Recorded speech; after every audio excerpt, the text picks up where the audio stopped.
Yes, good evening, guys. Good evening, everyone. I hope you guys are doing great. Let me know if it is working fine from your side.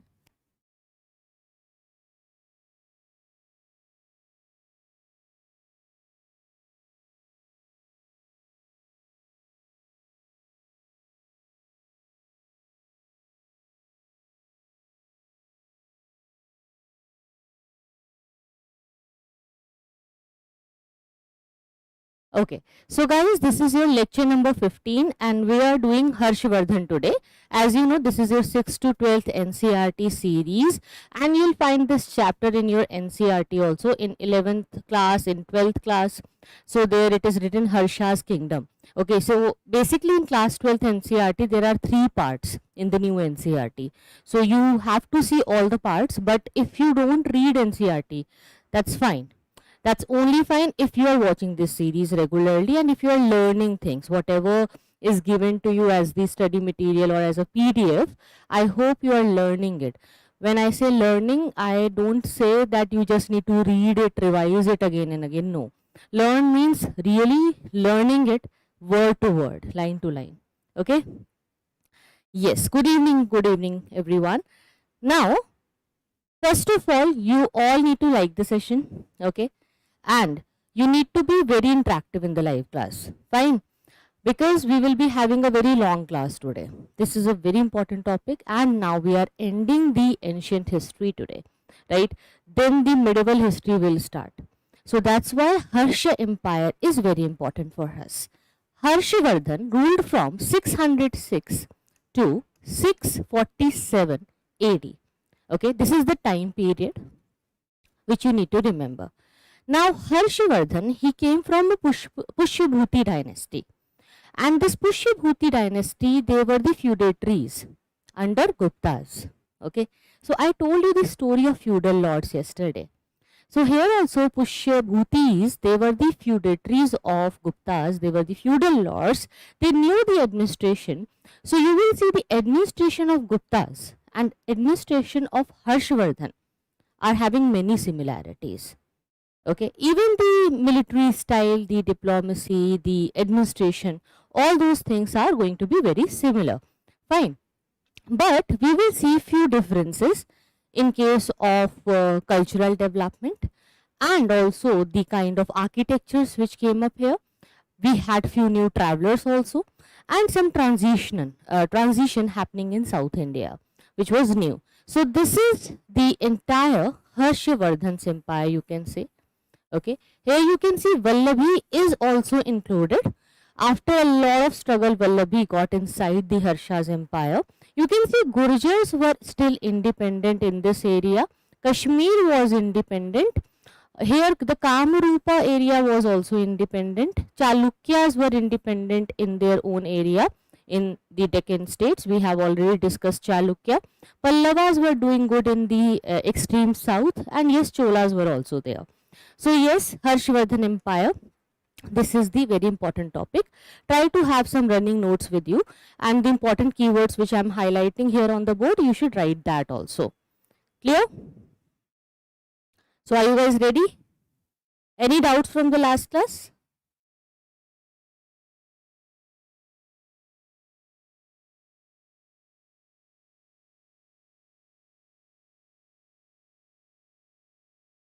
Okay. So as I can see, no doubts are there. Let's understand the sources of the Harsha Empire. As I told you that whenever we read the part of history or any of the period, we need to start with the sources first. Okay, so that how do we understand it? Architectural sources and also literary records. So for Harshvardhan's reign, we have in the beginning of the 7th century AD, we saw the establishment of this empire. So first source is the Harshcharit itself. Okay, Harshcharit was written by Ban Bhatt. Okay, or in short you can call him Ban. Okay, so Ban Bhatt was the court poet of Harshvardhan who wrote Harshcharit. It's like the biography of Harsha. I hope you know the difference between biography and autobiography. Biography is something where you write the entire history, the life history, everything about a person in your own way. where you define things, whatever happened in his or her life. But if someone writes about his own life, that is autobiography. Okay, so Harshcharit is biography or autobiography? Tell me in the comment box. I hope you guys are listening, right? Be quick. Try to be quick and give me comments very quickly. So Harshcharit is also a biography, right? So this is the first important source. We have so many sources, but important one. As I told you that at least whatever there in the slides in front of you, it is the minimum detail which you need to remember for the history. Okay, this is minimum, because we are reading NCERTs right now. When we will come to the standard books, then more details will add to the exam and the according to the syllabus and PYQs. Then travel accounts of Hyun Sang. You know, we have so many travel accounts of Hyun Sang, and he was again a Chinese traveler who came to India. So he visited India during 7th century AD, and there is a difference between Hyun Sang and Fa Hien, that Fa Hien was not interested in polity at all. Fa Hien saw everything from a Buddhist angle. However, you will see that in the case of Hyun Sang, he was interested in polity also. He was interested in all the battles, wars, so he used to write about everything. And he took a lot of interest in the Indian society, knowing the Indian culture, not just seeing everything from a Buddhist angle. But he influenced Harshvardhan, because initially Harshvardhan, he used to follow Shaivism. Then he started following Buddhism, but initially he was doing the Hinian Buddhism. But when he met this Hyun Sang, he got converted into Mahayana Buddhist. So he started following Mahayana Buddhism. Okay, so we will see the religious line of Harsha also. If we talk about the travel account of Hyun Sang, this is the important source for us.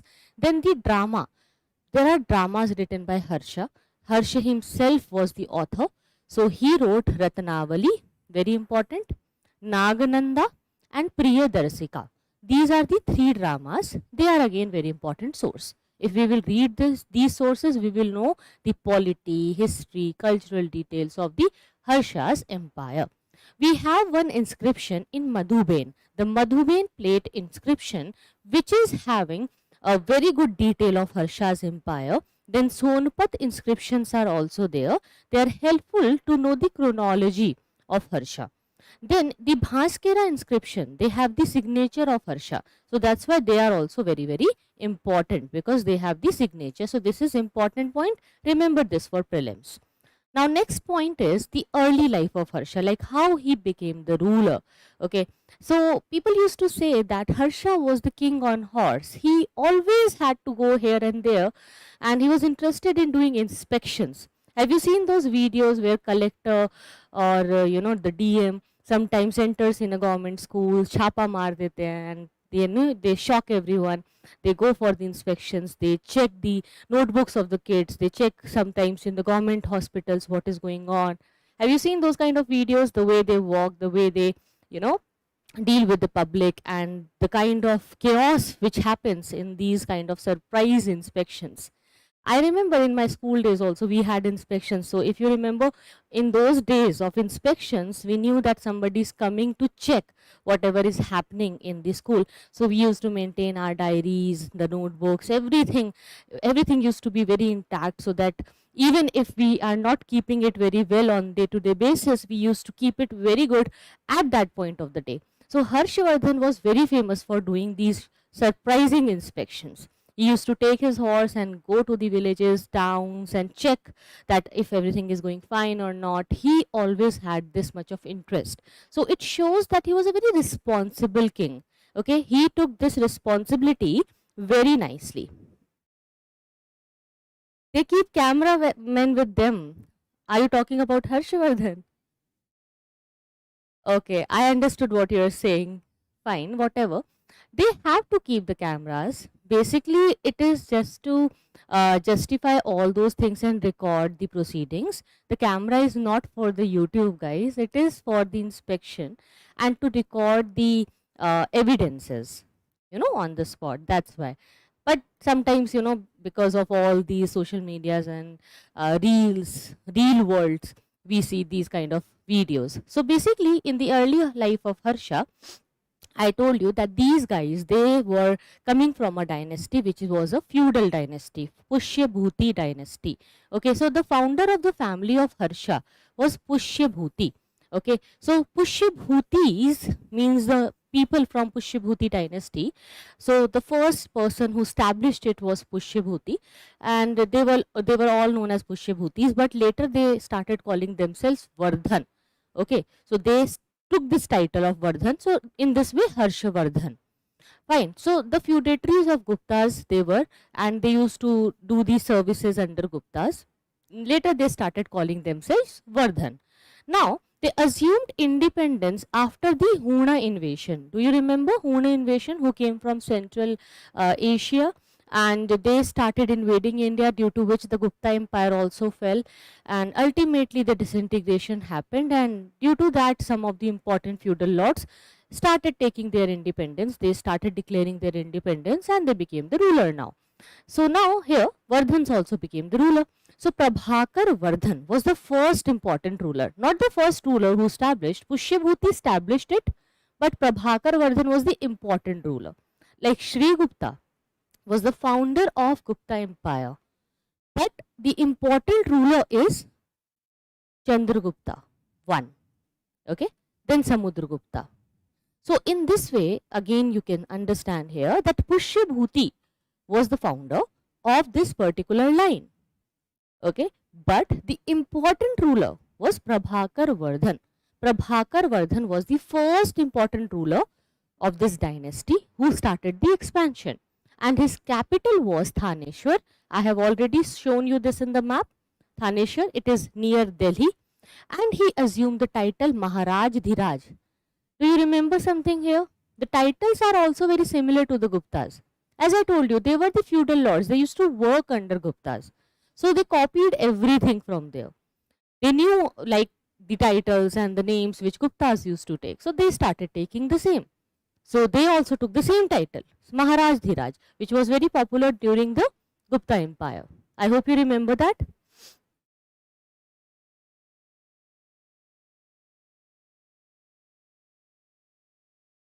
Okay. Now, next important thing is, now it is only possible in movies. What? These kind of inspections. Always remember, guys, I think you have not started the ethics, okay, for GS uh, paper 4 in your mains. Basically, you have ethics, integrity and aptitude paper. If you will start learning that subject and the case studies, you will find that still we have many officers like this, who are like officers on horse. And yes, it is true that they are very honest. You will learn about them. You will see those case studies when you start reading the paper 4 of ethics. Right now, you are just talking about like a common man. Later, you will understand when you will go deep in this particular, life of UPSC aspirant. Then you will understand. And everywhere, in every department, we have honest officers. We have honest people who are working. Otherwise, the entire system will collapse. The kind of corruption which we see today, and the kind of videos and corrupt environment which is going on, will lead to complete failure and disaster of this country, right?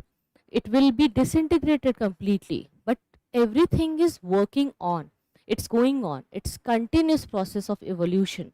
So it is just because of those honest officers who are working very nicely and secretly. And it's always said that negativity is always more highlighted than positivity. It's very easy to find negative points and disadvantages or bad points in anything, but sometimes people who are doing work in a very nice way, their government jobs, they are really working very hard to keep it stable, right? So let's be very optimistic, and in your answers also you need to be very optimistic. When you write, even if you're writing about corruption, try not to use negative words. Use negative points in a very constructive way. Like constructive criticism should be there, but in the positive words. Okay, like instead of writing something bad, you can write that it can be improved. It is not that good. We can do something else. We can do something better. Okay, so the word like bad, problem, okay, or any negative word will sound very, very aggressive in your exam. So just try to have this practice. You can start it from writing these comments in the YouTube, right? Maybe it will be a practice which you will develop with the time. So his elder son was Rajyavardhan, and after his death, Harshvardhan succeeded his throne. Okay, so now he became the ruler of Thaneshwar after Rajyavardhan. So can you remember Prabhakar Vardhan, very important ruler. Then Rajyavardhan was there. Then Harshvardhan came. Okay, so Harshvardhan was the younger son.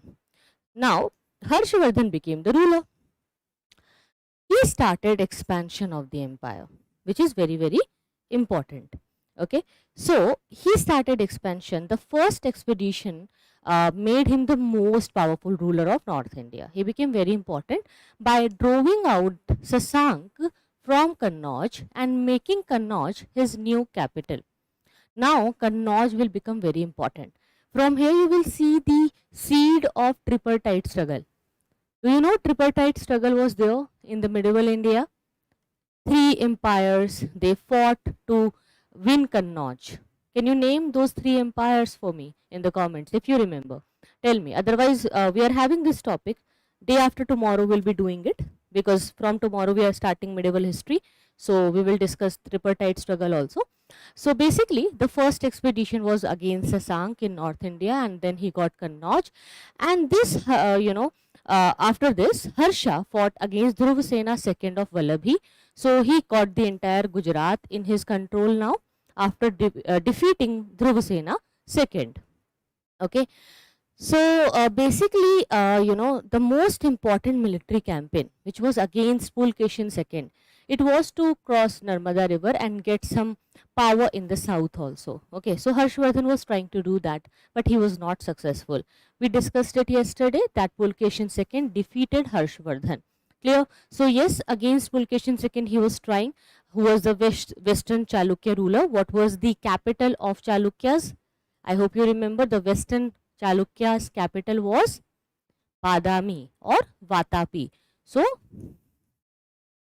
you can call it Vatapi or Badami, Chalukyas of Badami or Chalukyas of Vatapi.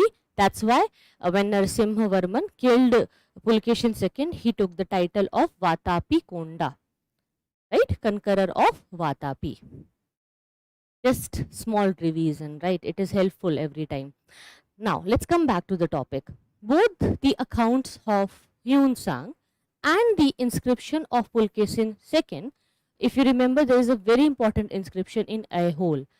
Okay, there the confirmation is written that yes, the campaign was there by Harshvardhan. All the details are given there, and they have explained this, that yes, Harshvardhan was defeated by Pulkeshin II, after which Pulkeshin II took the title of Parameshwara. Okay, Parameshwara, this title he took. Then Aihole inscription of Pulkeshin II, it mentions the defeat of Harsha. Okay, who after this achievement, Pulkeshin, when he defeated him, he assumed the title Parameshwara, as I have already discussed this with you. Hyun Sang accounts also, they confirm this victory. So this is very, very important. So these were all about the military campaigns. Now he started his campaigns to get some hold over whole North India. So there was a campaign against the ruler of Sindh also. Then in Nepal also he got victory, where Nepal accepted Harsha's overlordship, means Nepal accepted the suzerainty of Harsha. Then Harsha tried to control over Kashmir also, but Kashmir was independent, so the ruler only sent tributes to the Harshvardhan. He also maintained cordial relations with Bhaskar Varman, the ruler of Assam. So this is also very important. And then his last military campaign was against the kingdom of Kalinga in Odisha. It was also a very successful campaign. Then the regions in modern Rajasthan, Punjab, Uttar Pradesh, Bihar and Odisha all came under his direct control, and one by one he got victory over all these states. Okay, but in Kashmir, Sindh, Vallabhi and the Kamarupa area, there he just somehow maintained his superiority. In these areas, some independence, regional independence was there, but they acknowledged the sovereignty of Harshvardhan. They understood that, okay, Harshvardhan is very important and he is on the top. Clear? Yes, Pala, Rashtrakutas and Gurjar Pratihars had the tripartite struggle. Right, Sri Lakshmi. That's great. And the next important thing is, you can see this in the map, who were independent but accepted the sovereignty of Harshvardhan. So, Sindh is here, Kashmir, Kamarupa, Kalinga, Chalukyas. Okay. So, this map is important for you. And this is the entire area of Harshvardhan. Clear? This is a very important map. Look at the important locations. Now, if we talk about Harsha's religious life, as I told you, initially he used to follow Shiva, he used to do Shiva worship, he was a Shaivite, but later he got converted. So his early life, Harsha was a devote of Shiva, but later he became Hinian Buddhist, but when he came in contact with the Hyunsang, he got converted into Mahayana Buddhism. If you remember, in Mahayana Buddhism, they do Murti Puja, idol worship. They consider Buddha as God. And in Mahayana Buddhism, they also adopted Sanskrit later and they started doing idol worship, and they accepted some rituals also in the Buddhism, which was not there originally in the Hinian Buddhism. Hinian Buddhism, they do the symbol worships, but Mahayana Buddhism, they do the idol worship of Buddha. Okay. Now, Harsha, when he became Buddhist, he started the policies of non-violence. So, he prohibited the use of animal food in his kingdom and punished those who kill any living being. Okay. He erected thousands of stupas and monasteries. So, he had a very great contribution in art and culture. Okay. He also established rest houses for travelers. Okay. And it was all over his kingdom, so that, you know, at that time people who used to travel from the roadside, they had to, you know, get some area to relax. So these were known as sarais. Like there is a very popular area, Sarai Kale Khan in Delhi. Do you remember any sarai which is near your place? Sarais were the areas, they were constructed for the travelers only. You know, in the highway areas or wherever the important roads used to pass. Sometimes these sarais where travelers used to come, they started selling their goods also. They started making their markets. And due to that, cities got developed around these sarai area. So Harshvardhan also made these sarai. Once in 5 years, he convened a gathering. Means a meeting. He used to call a meeting. Why? To represent, to, you know, to get the all the representatives of different religion or the religious groups coming together, and he honored them all with gifts and costly presents. It's said that sometimes he used to be so humble that he used to give off his clothes also. He used to give his own jewelries, whatever he used to wear. He gave away everything in donation to these you know, religious gurus. So he in every 5 years had convened this gathering. So there was a assembly in Kannauj also. So when Hyunsang came in India in the time of Harshvardhan, so for Hyunsang specially, he convened a new assembly, and that was a very important assembly where all the representatives from different religious groups came, and they all got good presents. They all started discussing their culture, which shows the kind of tolerance he had. Okay, a very huge level of tolerance was there in the society. Right. So yes, there are rest houses near the village areas alongside Mumbai and alongside other highways, and they are known as sarai. As I gave you the example of Sarai Kale Khan, right? Then I told you that yes, Hyunsang came and there was the assembly. So Kannauj assembly was very, very important. So this was a religious assembly. Okay, you can even write this one. Kannauj assembly. It was a religious assembly which was organized by Harsha in the Kannauj area to honor the Chinese pilgrim Hyunsang. Especially for Hyun Sang, this meeting happened, and there it went for continuous for 23 days. It was like a fair. Okay, for 23 days the assembly happened, and he invited representatives of all the religious sects, and it was attended by kings, scholars from the Nalanda University, top leaders, Hinian Buddhist, Mahayan Buddhist, leaders from Hinianist, Mahayanist, Brahmins, Jains, everyone came here. Okay, for 23 days it was going on. Hyun Sang explained the values of Mahayan doctrine here to everyone, and why he, started following it, and then he established its superiority over others. He just wanted to show that Mahayan Buddhism, which he is following, is somehow having more acceptance in his eyes. So in this way he used to convene and talk about Mahayan doctrine.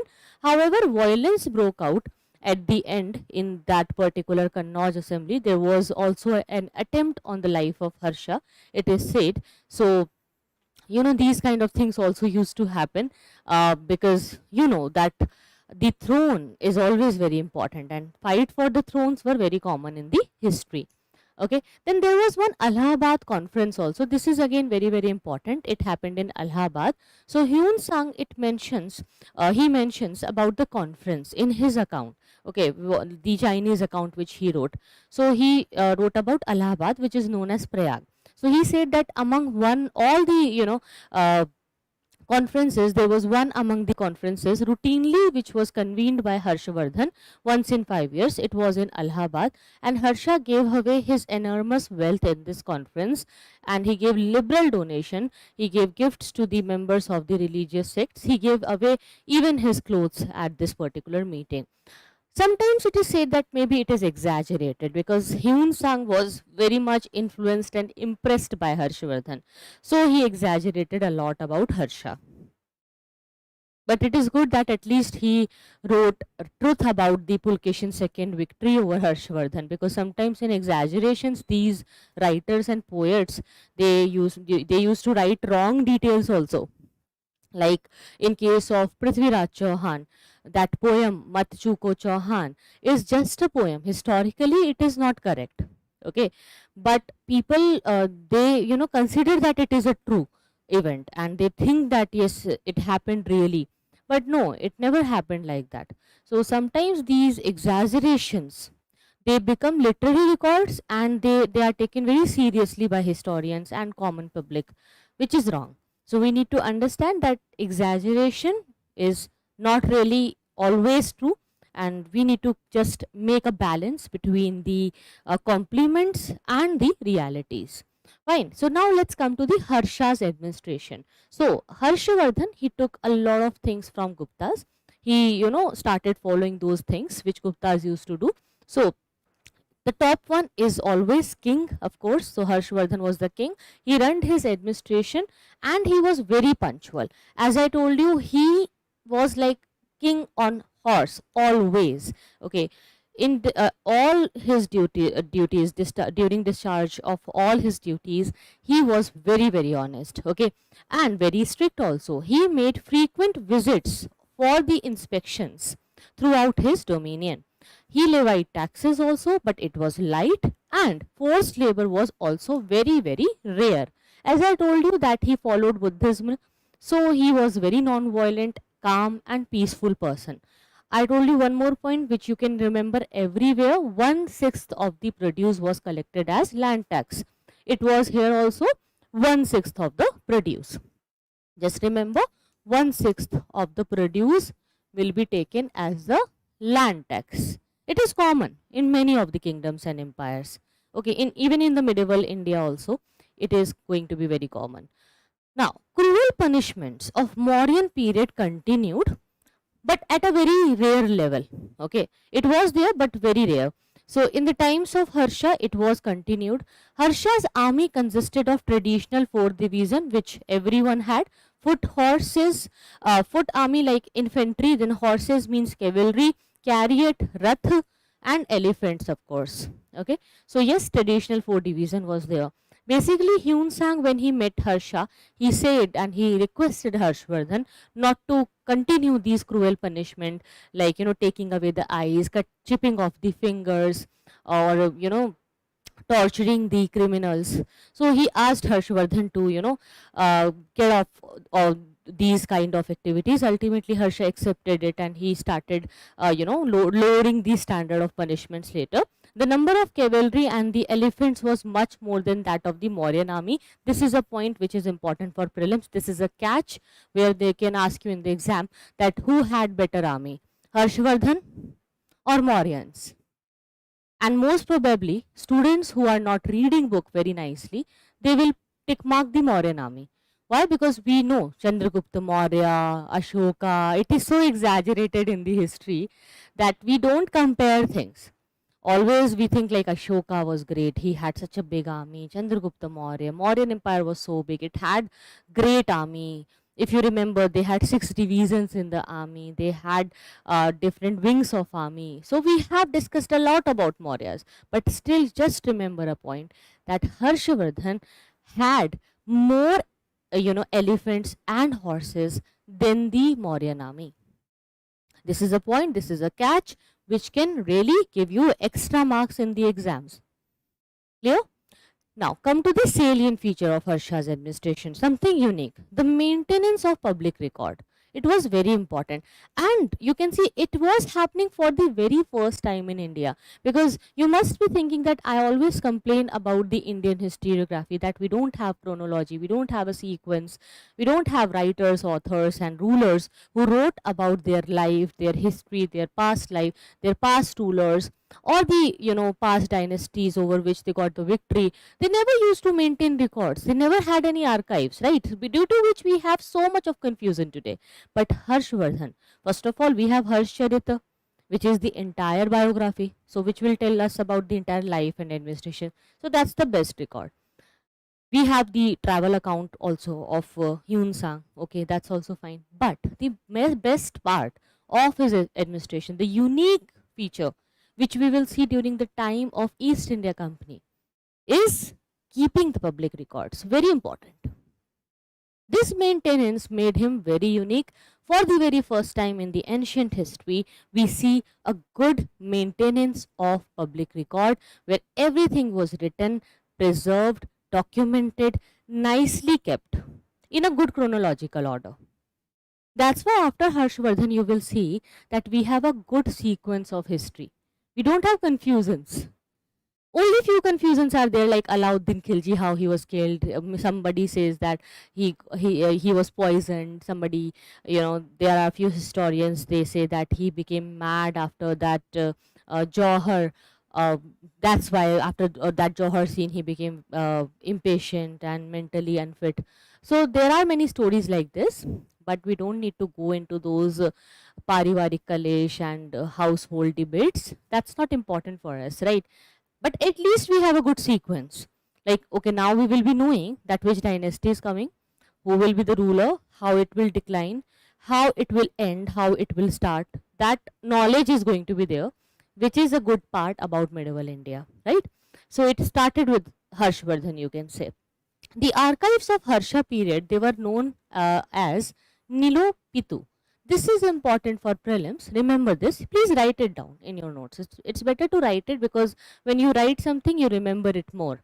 There are more chances of remembering a detail or a fact if you write it in your own way. Okay. It really comes in your subconscious mind. So please write, the archive of Harsha period was known as Nilo Pitu, which recorded both good and bad events, and it was under the control of special officers. This is so unique, right? Don't you find it very fascinating that since ancient times we have no king like this? You're such a nice king. What do you think, guys? It's such a unique thing, right? So please write this point. Now come to the society and economy under Harshvardhan. Society was doing really good. Economy was also doing fine. We were having a positive development. So both Banbhat and Hyun Sang. So full name is Banbhat. I'll write it here for you if you don't know. because in the standard book you will see Ban Bhatt is written, but in NCERT they have just written Ban. Okay, they make it very short. So Ban Bhatt and Hyun Sang, they portray the social life in the time of Harshvardhan. They say that yes, those caste discrimination and other problematic things were going on. Fourfold division of the society was there: Brahman, Kshatriya, Vaishya, Shudra. Of course, it was prevalent, but it was prevalent everywhere, guys. It was there in Guptas also. It was there everywhere. So nothing new, but overall trade, overall progress was there. Good development of education was also there. When you see progressive society, you'll always find good universities, colleges, schools, education, system of learning. We had many systems of learning during this time of 7th century. I told you about Ghatika of Kanchipuram, very important learning center. Takshila was also growing. Nalanda was already developed by Kamarupa. So Harshvardhan, what he did, he renovated it. He made it more strong. He developed it more. So he contributed for Nalanda again. So during the time of Harshvardhan, Nalanda University became more famous. It was the contribution of Harsha only. Very important. Okay, so the trade and commerce, it was fine. It is evident from the decline, of trade centers. Yes, it is evident. It is, seen in few of the areas, but still we were doing good. If you compare it with the coming time of medieval India and modern India, comparatively we were doing good. But yes, from the time of Guptas, if you will compare, then you will see, yes, there was a kind of decline. Less number of coins were there. But it was not since the time of Harshvardhan. It is a catch here that it was since the time of post-Guptas. Because we see the fall of gold coins, the quality of gold decreasing in the coins in the time of post-Gupta period. Like the successors after Kumar Gupta who came, they were so weak. So the quality of coins decreased. And when post-Gupta rulers came, more decrease of quality was there. So it was already continuing. So we can't say that due to Harshvardhan or due to any bad policy of Harshvardhan it happened. No, it was a continuous process. It was already in a declining mode. Now, the decline of trade in turn affected the handicraft industry also. So you will say that we have learned that we had so many painters, artists, craftsmen in the India since the ancient times. In medieval times also we were doing good, and ultimately Britishers destroyed it. Yes, Britishers destroyed it, but we are not comparing it from the future perspective or present perspective. We are comparing it from the Guptas. Okay, so because Gupta Empire was the big empire, no. So after Gupta, Harshvardhan had the next big empire. So we are comparing it. So in comparison to Guptas, the way Guptas had the trade, the kind of centers which they maintained, comparatively Harsha's had lesser center. Okay, Harsha's empire saw a decline in coins. So that's why it affected the handicraft industry. It was not that bad, but lesser than the Guptas. Understood? I hope you're getting the point.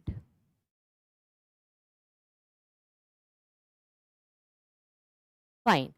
Next important thing is the rise of self-sufficient village economy. Yes, we had many self-sufficient village economy, and that's why we never needed to import anything in India. So 3 things I told you. First, sweet wine, which we used to import. Second, horses, and third was gold.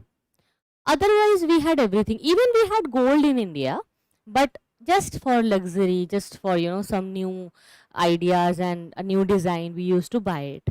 So only the luxury goods we had to take, and it was just to show off, guys. Not a need of society. Ultimately, we had everything. So since there was no large scale demand for goods, the farmers, they began to produce only in limited way. Okay, now next important thing is the cultural progress. So we had so much of temple developments, temple architectures were going on. So the Nagar style got developed in a good way after Harshvardhan. The brick temple of Lakshman at Sirpur, it belongs to the period of Harsha, and Harsha was a great patron of learning.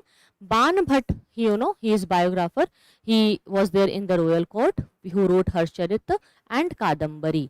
So this is important, that Ban Bhatt is the writer of Harshcharita and Kadambari.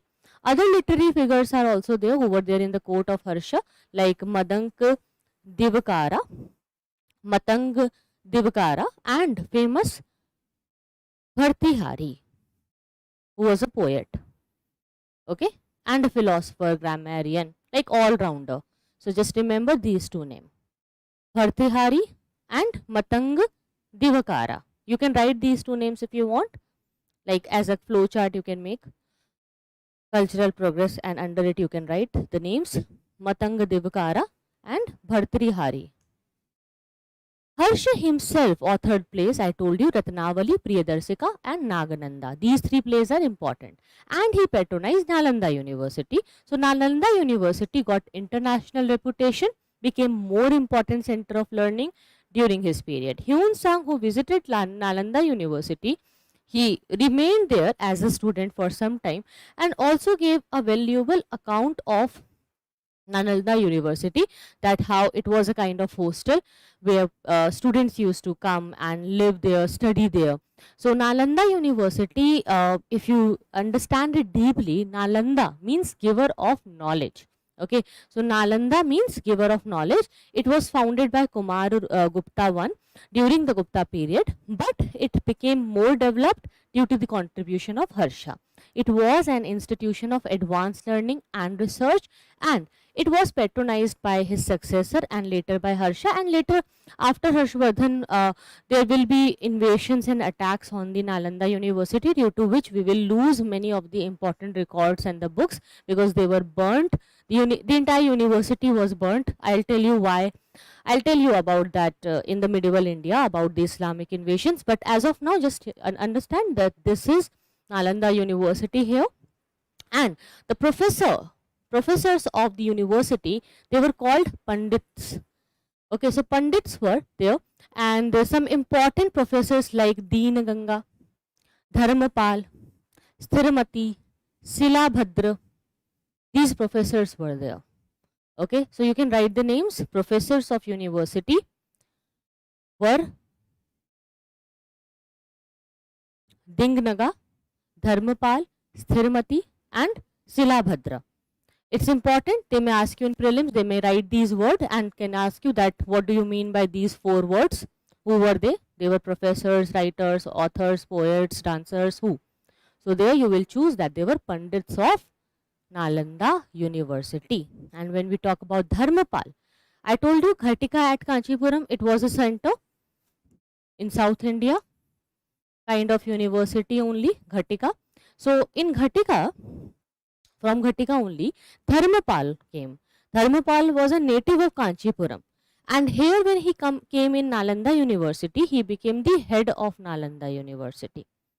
Nalanda University, it was a residential university and education was free, including the boarding and lodging. So everything was free. So there was a time when free education was there, right? When no YouTube was there, but still students could get some good lectures and free materials. How?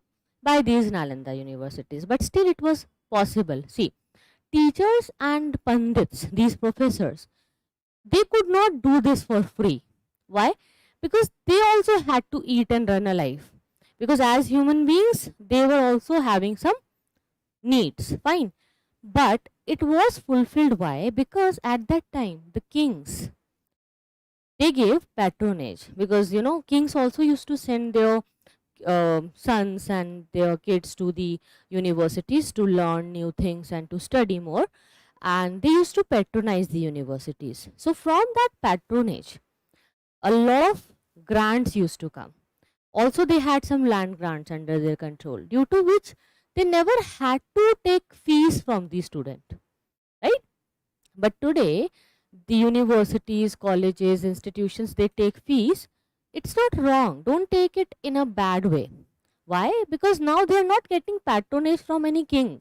So ultimately, they are dependent on the fees of the students. But here, these universities were not dependent on any fees. They never had to take it. Why? Because they already got a lot of money from the kings because of the patronization. Now, it was maintained with the revenue derived from 100 to 200 villages which got them, which were there with them due to the land grants from the different rulers. They got it. So every ruler, small ruler, sometimes the feudal lords, they used to donate a village, and after maintaining these 100 to 200 villages, they had enough money to sustain themselves, to teach the students, to keep them, to give them food, to maintain the hostel, lodging, everything. Clear? Okay. Now, next fine point is subjects that were taught in Nalanda University. So, of course, it was a Mahayana university, but it was very tolerant, and if it is Mahayana, it doesn't mean that only Buddhism will be taught. No, all the philosophies were there: mathematics, philosophies, medicine, science, everything. So different religious subjects like Vedas, Hinayan doctrine, Sankhya philosophy, Yoga philosophy, they were also taught here. General subjects like logic, grammar, astronomy, medicine, art, these were there in the syllabus. Admission was made by the means of entrance examination, which was difficult. Not more than 30% of the candidates were successful in this exam. Okay, so very hard. Discipline was very strict, and discussion played an important part in the medium of instruction. Okay, and the medium was Sanskrit. So yes, discussions, they used to discuss a lot, and it is always said that when you discuss something, you involve all your senses. Maximum senses are involved. Like if you just read something, by reading only your mind is active just by seeing it. Your eyes is having the senses, so only one sensory organ is active.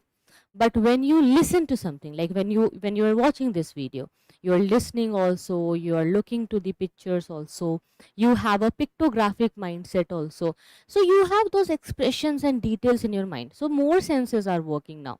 And when you interact with me, when you give answers, when you chat with me, when you talk to me, you also get to involve your mind more, so there are more chances of learning things in a better way in this case. But you will learn it more when you will discuss it, when you will debate, when you will have some counter questions, when you will ask more doubts, then the discussion will come, and then it will enhance your knowledge more. So discussion is the best way to learn anything. Recent archaeological excavations are there, and they confirm the account given by the Chinese pilgrim, which said that it has many classrooms, hostels attached to it. According to Itzing, the Chinese pilgrim, okay, Itzing also came after Hyun-sang basically. He wrote that there were 3,000 students on its roll, and it had an observatory also and a great library which was housed in these three buildings. So observatory was very quite famous. It was quite famous in that time, and it became more famous in the medieval times because people started learning astronomy more, so they had to see the movement of sun. So to detect the time, to get the knowledge of eclipse, they used to make these observatories, and they tried to learn about universe in more detail. Clear? So I hope you got the point. Now for mains, there are few points which you need to write in the exam. So in short, if it is asked that discuss the initial stages or about the early life of Harsha, so there are these 3 points you will write, that when Huna's invasion took place, while Huna invasion took place and they established their supremacy to Kashmir, Kashmir, Punjab and Western India, at that point of time, Guptas had lesser control. They became very weak, and due to the weakness of Gupta, North India, it got split into several kingdoms, from which Pushyabhutis appeared, and Harshvardhan ruled from 606 to 647 AD. So it is a very long period of time. It is almost 40 to 50 years, right? So it was a time when the king, he made Thaneshwar his capital, which is in Haryana. It is very near to the Delhi, and he made Kannauj also his center of power, where Kannauj became very important due to having many trade localities passing from it. Kannauj was situated on an elevated area which was easily fortifiable. That's why it became more important. So when it is asked that what is the importance of Kannauj, why there was so much of fight for Kannauj? So first, for the economy, see, paisa is very important. Money is everything, right? So for the rulers, traders, and in history, there is a very big role for the money which is given, but indirectly they will write it. They will never write it directly that it was important because of the money matters. No, they will write it that it was important because so many trade, commerce, cultural developments, economical developments were there. So you can see Kannauj here. Can you see? It is on the confluence of so many rivers, right? On the tributaries of Ganga. Like after Yamuna, you see Ram Ganga, Gomti, Ghaggar, Gandak, Kosi, all the rivers are near to Kannauj. That's why it became important. Fertile. First of all, economy, trade and commerce. Second, fertile. Third, it is on the elevated land. So it became easily fortifiable. So that's why it's very important. Clear?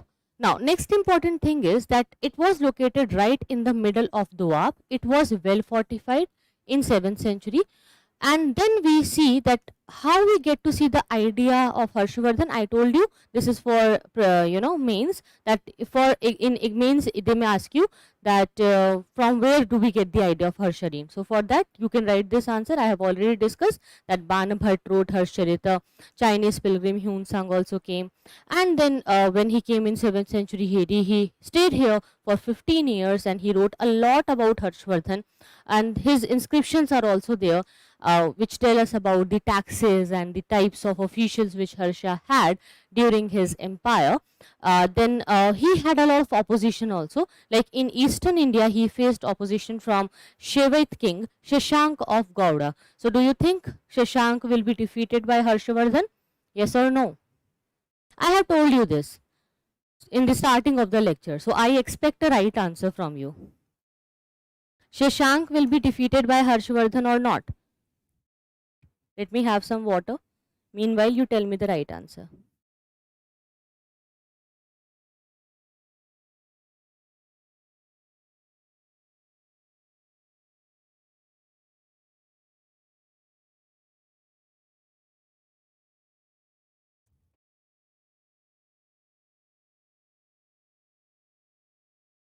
Yes, of course, Shashank will be defeated.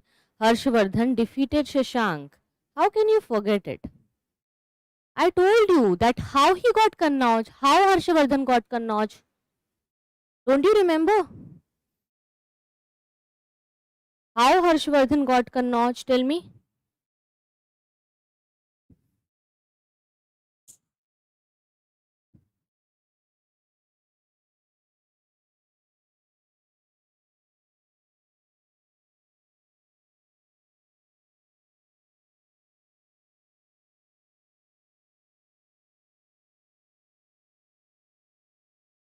Harshvardhan got Kannauj by killing Sasank.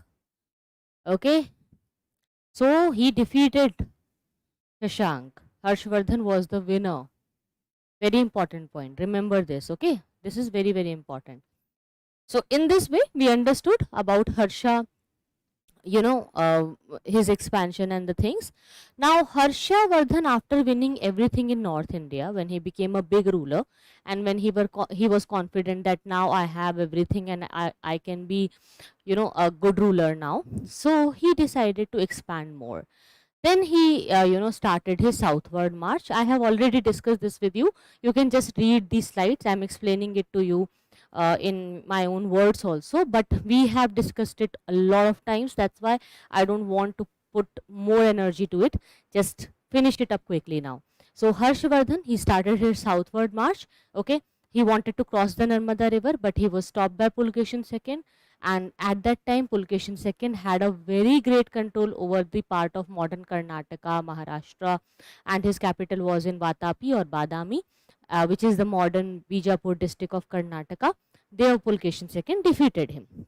Okay, I told you that Harshvardhan's administration is very similar to the Guptas because he was the feudal lord.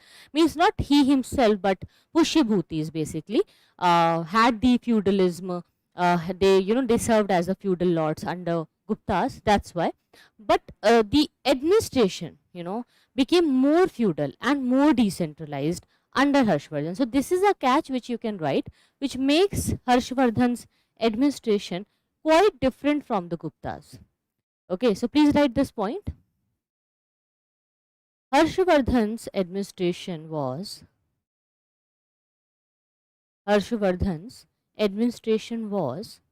maintained on the same lines as the Guptas did, except that his administration had become more feudal and decentralized. Okay, full stop. So again, we have discussed that he had more cavalry, more horses, and more elephants than the Mauryas. With the support of his feudatories, again he was trying to maintain everything in a very good way. And land grants continued to be there. They as Brahmade it was given. So priests got a lot of land grants for special services. Which they rendered to the state, which they used to do for Harshvardhan. So in addition to this, Harshvardhan is credited with the grant of land to the officers by charters. Okay, so this is important. Can you remember the charter of Queen Elizabeth I? What do you mean by charter? Just try to connect a point here. There was a charter issued by Queen Elizabeth I to East India Company, which gave them monopoly to trade in the East. I hope you remember getting the point. So charter is like a official document. So here also Harshvardhan, he gave grants, land grants to the officers by charters, not to the Brahmins or temples, to the officers. That you are an officer and you will have this land as per this charter, which is a royal order, and you will maintain the law and order in this area, will collect the taxes. Why those kings used to do it? Later on, you will see this system will be more developed during the time of Mughals. They will also have this kind of Mansabdari system, Jagirdari system, and ultimately the Jagirdari crisis also come. I hope you remember this. Even if you don't know, just try to understand that there is a term Jagirdari, Jagir. Okay, so what do you mean by that? Understand. Basically, let's say there is a person who is working for the king on day-to-day basis. Maybe he is a soldier or an officer or a very loyal person for the king. Now, king, if he knows that the person is working for me, king needs to pay the salary, but it's an headache. So what king will do? He will say that, okay, I'll give you a piece of land. And this small piece of land is not yours. You're not the hereditary owner, but this is like an assignment for you. You will do some services for me. You will collect taxes, and let's say you collect 100 rupees. So you just give 20 rupees to me, and then use 80 rupees for yourself and the maintenance of this area. Okay, you just need to give me some tribute, a part of your earning, and rest you can keep it for yourself and maintain yourself, maintain the area, maintain the services in your area, and in this way I'll not pay you a regular salary. Instead of paying regular salaries to the officers, kings used to decide to give them an land assignments. In this way, there were two benefits for the king. First, king had to give no salary or regular payments to their officers. Okay, no headache of payments. Every month nobody will come. Okay, fine. Second is that king will have a greater decentralized system in which so many responsible officers will be there to maintain the law and order, to develop things in a good way. So in both the ways, king was in a good situation. It was a benefit for the king. Clear? So do you see any difference between these charters or land grants to the officers and the feudatories which feudal lords used to give, used to get? How feudalism is different from this?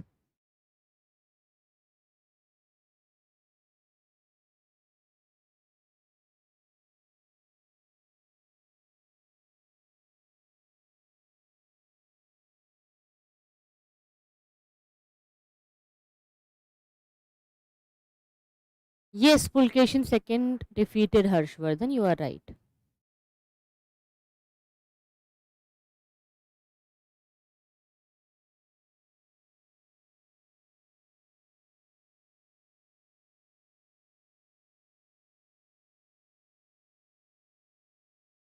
Yes, I hope you are getting the point. Basically, feudal lords had more responsibility, they had a greater control, and they had more powers. Also, they used to keep one standing army with them. But these officers, they had no army. They only have a small piece of land, nothing else. Clear? So the power is too less if you compare it with the feudal lord. Yun Sang, he informed us that the revenues of Harsha, they were divided into four parts. In different ways he used to collect it. One part was for the expenditure of the king.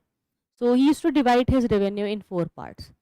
So one part was for the expenditure of the king, which he used to, do as per the way he wanted to, utilize it. Second was for the scholars. So he used to give a lot of patronage to scholars.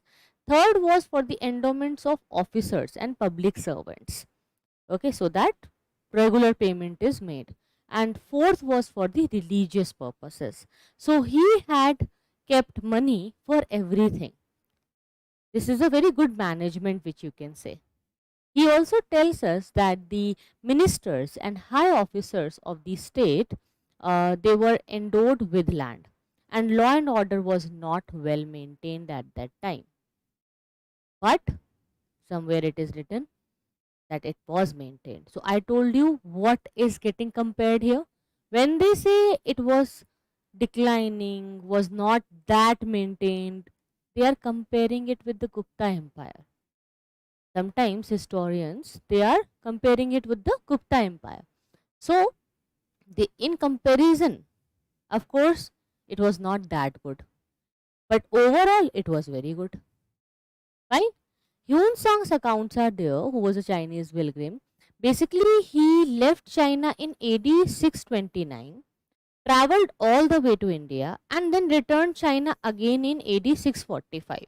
So he saw a very long period of Harshvardhan's rule. Now, why he came here? Why Hyun Sang came here? This is a very big question. So basically, Hyun Sang, he had to came here to study, and he wanted to know about Buddhism. So he stayed in the Buddhist University of Nalanda, which is in Bihar, and then here he collected the Buddhist texts from India. And all the account which he wrote, it tells us about the economic and social life, even the religious activities which happened at that time. And there Hyun Sang wrote that Patliputra was in the state of decline. Why?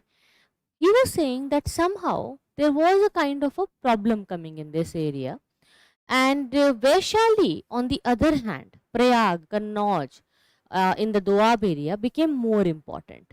Now, what does it mean? Try to understand. There was a point of time, till the time of Guptas, during Mauryas and Guptas, Patliputra was more important, and other neighboring states were lesser important. They had lesser value. But when Harshvardhan became the ruler, he gave more, advantages to the new cities. He developed new areas. He developed Thaneshwar near Delhi. So, due to these new developments, other cities became more important than Patliputra. Okay. He also wrote about the Shudras and untouchables. He saw that Shudras were agriculturalists and they used to serve the society, and it is very significant that the earlier text repressed them as serving the three higher caste only and not doing anything else, but at least now we see that they are doing agricultural activities. Chinese pilgrim, he takes a notice of untouchables who were known as chandals, such as scavengers and executioners, who used to do some things and activities after the death rituals. So yes, he talks about them also, like how they used to live outside the village and how they were having a different kind of society. They lived outside the village, they took garlic and onion. So that's why sometimes even today in a sattvic food, garlic and onion are not considered good, because it is said that it is always taken by the chandals. The untouchables announce their entry into the town by shouting loudly so that people will understand that they are coming and they will move away from the road and the public area. And if we talk about Nalanda and the Buddhism, so of course Buddhism got more development due to the Nalanda University. Basically, Buddhists were divided into 18 sects in the time of Chinese pilgrim Hyunsang when he came here.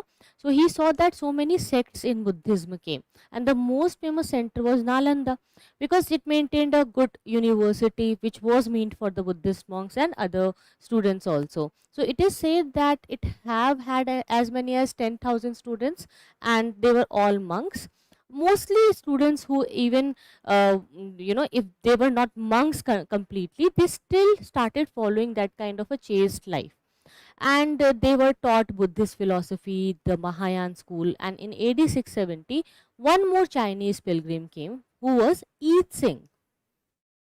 Okay, so Eat Singh, when he visited Nalanda, he mentions that only 3,000 monks lived there. So that's why we can't rely on these foreign accounts. I'm always telling you this, that these foreigners, they saw and wrote something which sometimes they could not confirm it with the reality. Sri Lakshmi is asking, then why Harshvardhan is not hailed as a great ruler? I told you that for a great ruler, there are few points. First of all, you need to win many wars, and you should not have a big defeat in your life. Like Samudragupta, he never faced a very big defeat. Of course, small battles and things were going on, but nobody could defeat him. Can you tell me a battle where Samudragupta got defeated, or where Ashoka got defeated? Can you tell me any battle where Akbar got defeated, where the ruler himself was leading the army and got defeated? Okay, when I say that the ruler who got defeated there, the ruler must have leading the army. So when you see defeat of a ruler, no, then you don't consider that ruler to be a very great ruler. However, it's not right. We should not do it, because it's just a part and parcel of royal life and the army life. But in history, it's like that. Second is the overall development, which should be better than the last empires. Like in modern empire, we saw all the kinds of development, and it was better than the Nanda dynasty. Like Nandas also had big army, but when Mauryas came, they were better than Nandas, and when Guptas came, they became better than Mauryas. They brought a golden period, right? But when Harshvardhan came, he is getting compared with the Guptas and Mauryas. Even if he was doing good, but still you see in the books, in the history, it is written that trade centers were declining. Administration was not that good. However, it was fine. If you compare it with the medieval history, Delhi Sultanate, slave dynasty, attacks, invasions, Islamic invaders, the Sindh war, the Rajputs, it was better than that. If you compare Rajput's administration and Harsha's administration, you'll find that Harsha's administration was better. But we are comparing it with the past, as we are following a chronological order. We are doing the ancient history, no? So that's why. So if you compare the past rulers, we had better rulers with more contributions than Harsha. So if Harsha wanted to become great, he had to do better than all of them. So he could not achieve that much. Still, he was a great ruler, but we don't call him so great because in comparison with other past empires, that level of greatness was not achieved. Fine.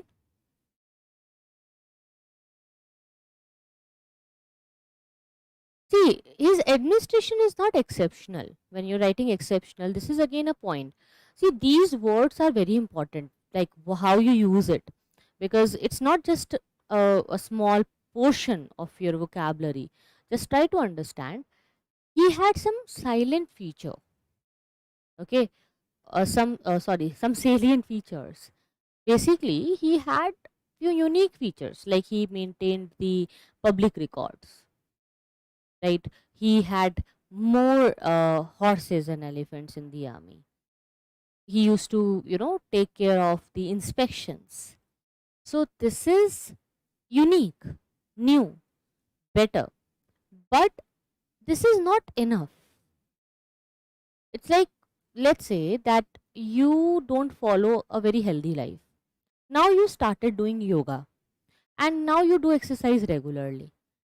But if you compare it with the other fit people who do more exercise than you, then you are nothing in front of them, right? Even if you are doing good, even if you are following some new techniques in your exercise, even if you lose weight more quickly than others, but still if you have more better examples in front of you, then in history their names will be written in a more glorified way, right? And sometimes it is also because of the historians and the way they see the perspective which they made.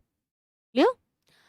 So, according to Hyun Sang, the monastery at Nalanda was supported from 200 villages. As I told you, they had many villages. Nalanda thus had a huge monastic establishment in the time of Harshvardhan. Religious policy was good, he was tolerant, and initially, as I told you, he used to do Shiva Bhakti. Then he started following Buddhism, he became a patron of Buddhism. He had a Kannauj assembly also. It was to publicize Mahayan. After Kannauj, he had a great assembly in Allahabad, Prayag, where again so many big scholars came, and it was attended by all tributary princes, ministers, nobles, and Harsha made huge charities. He gave away everything except his personal clothing, and sometimes it is written that he gave his personal clothings also. He gave away everything. It is written by Hyun Sang. He was a great literary figure. He wrote plays also. As I told you, there are important plays written by him, Raj Tarangini, Priyadarsika. So of course he wrote all of those plays. Bana Bhatt gives us a good account of his early years in his book Harshcharita, which is in an ornate style, which became a model for later writers, which tells everything in a very detailed way, in a very decorative way. That if you want to really write a biography, read Harshcharita. Then you will understand that how to write about a life, how to begin, how to start things, how to mention the details. Okay, so this was all about your Harshvardhan's chapter. Now the next chapter is about India's cultural contacts with the Asian countries. Now we are starting the part of transition, which is the ending of ancient India and the starting of medieval India. I hope you guys are ready for it, because from tomorrow we are starting medieval Indian history. So you just need to understand few initial transitions after Harshvardhan. Let me know if you guys are ready and if you have any doubts. Yes, yes, I hope now you understood, Sri Lakshmi, that you are right now. That he had some unique features, they are salient features, unique, very good, but not that exceptional like Mauryas and Guptas had. Okay. Also, if you look at the area captured by Harshvardhan, it is not bigger than the Mauryas and Guptas. Other emperors had bigger empire than him, area wise. That's why. Clear? Great. Now put a new heading in your notebook. Put the heading India's cultural contacts with Asian countries. Here what we need to understand. Just uh, try to understand the topic. In this particular chapter, it is taken from R.S. Sharma. So in this chapter, they are trying to tell you that how India got connected with other foreign countries, and in Asia people knew about Indian culture, languages after Ashoka's development of Buddhism, because we know that Ashoka, he started spreading Buddhism all over, right? So one thing is coming from that. There is a link, fine, but there are more links. Like we had so many travelers also, we had so many people also. So we need to write and discuss those small details, like how the contact was there, how the cultural progress happened, how the new phase of networking happened. Okay, so let's start from the very first point, like from the starting of the ancient history. I have already covered it with you, like just for a revision, because now I am ending the ancient history, so just wanted to finish it off in a very polished way. Okay, so that you don't feel as if anything is left. You should feel very complete, that now I am finally very confident that after watching these 15 lectures I can, uh, go with all the basics of ancient history and I have good understanding. This kind of strong feeling should be there inside you after end of today's lecture. So let's start from the Harappans time. During the Harappan civilization, we saw that they had trade and commerce, right? So since Harappan times, they maintained contacts with Asian neighbors, and we found many seals between 2400 BC to 700 BC, uh, you know, which tell us that yes, they had a lot of trade relations. Mesopotamian seals are there. They have been found, which is dating from 2400 to 1700 BC. And from the beginning of Christian era onwards, India maintained commercial contacts with China, Southeast Asia, West Asia, and Roman Empire due to the Chinese Silk Route. Okay, so now the question is that how India maintained contacts with the neighboring countries, or what kind of relations we had with the neighboring countries. So India sent its missionaries, if you remember, during the Ashokan times. Many conquerors also were there, many traders were there, and they used to go outside. They settled outside, they founded their settlements. With the propagation of Buddhism also, the Indian culture got promoted in the Sri Lanka, Myanmar, China, Central Asia. So everywhere people knew about the Indian culture. So this is a map which shows that how the spread of Buddhism happened from 500 BC to 600 AD, and in this way from India it went to Afghanistan, China, Tibet, Korea, Japan, Java. So all these areas got covered. So in the early centuries of Christian era, Buddhism spread from India to Burma, which is modern Myanmar, and the Burmese developed the Theravada form of Buddhism, which is a very pure form of Buddhism, is also compared with the style of Hinian Buddhism. Okay, the Burmese and Sri Lanka Buddhists, they produce a very rich corpus of Buddhist literature, and it is not found in India. The way they developed it in their own country, with their own culture, in their own way, it became very popular, and all the Pali texts were compiled and they were commented upon in Sri Lanka. So that's why these records are important literary records for us. Beginning with the reign of Kanishka, a large number of Indian missionaries went to China, in Central Asia, Afghanistan. They all went there for preaching their religion. So these kind of religious developments happened in the time of Kanishka also. So due to all these rulers, we had some good contacts.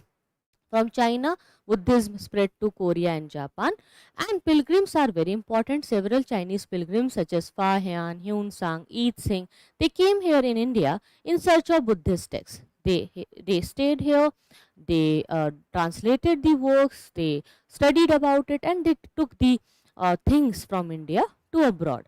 for people who wanted to explore the art, learning of art also happened here. So the Indian learned the art of growing silk from China, and Chinese learned from India the art of Buddhist painting and the learning of Buddha. So we had many centers of Buddhism. Two great centers in ancient times were Afghanistan and Central Asia. But how it went? The origin comes from India only. In Afghanistan, many statues of the Buddha and monasteries have been discovered. So many statues are unearthed also. Begram, Bamiyan, they are situated in north of the Afghanistan, and they are famous for the relics, Buddhist relics. So they came there just because of Indian spread of culture only. That's why Indian contacts are important. Like here you can see Bamiyan Buddha in Afghanistan. Please write about this one. This is important. Please write. Bamiyan had the distinction of possessing the tallest Buddha statue sculptured out of rock in the early centuries of the Christian era.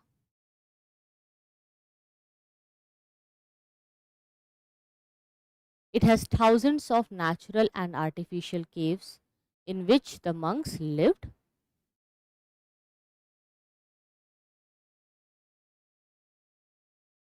And Indian culture spread to Southeast Asia through the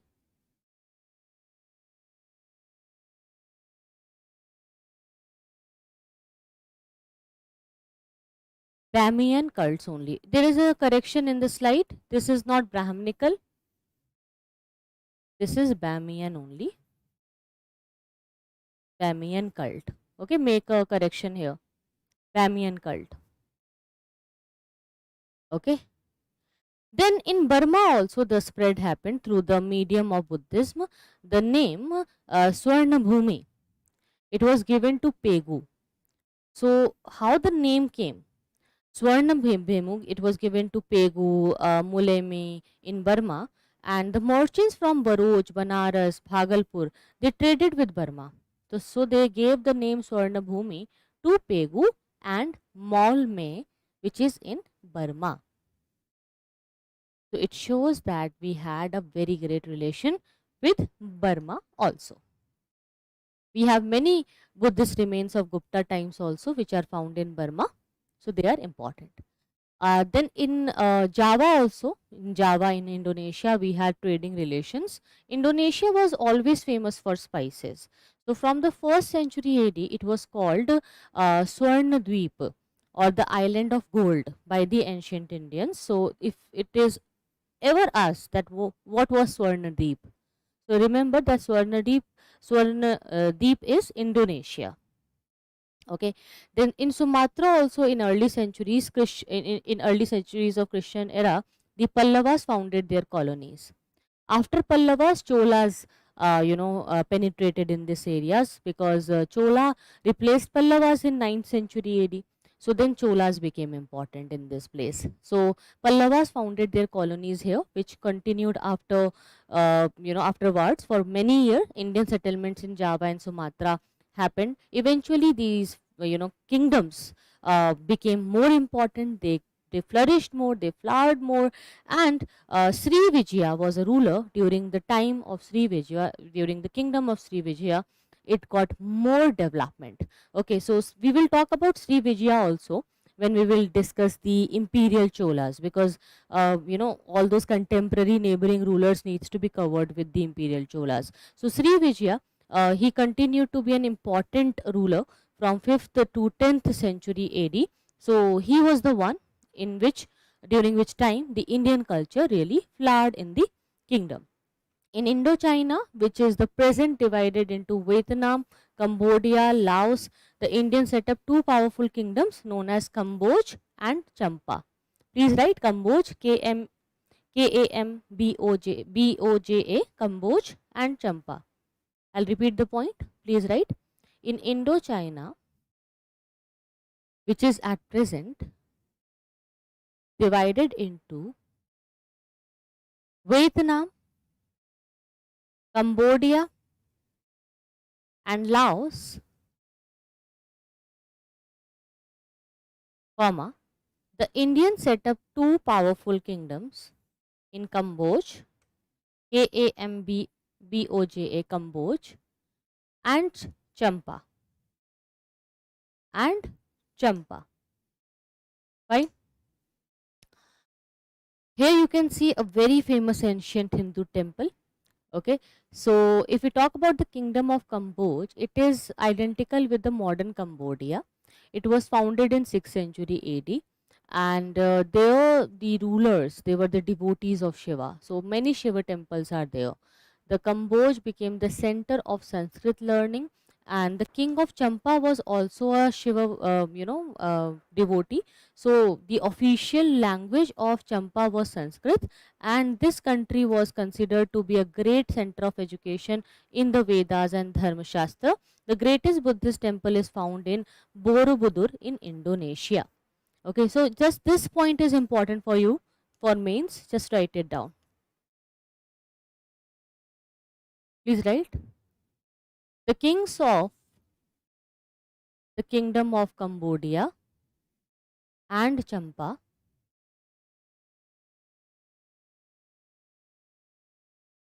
in Cambodia, in bracket you can write Kamboja, Kamboja.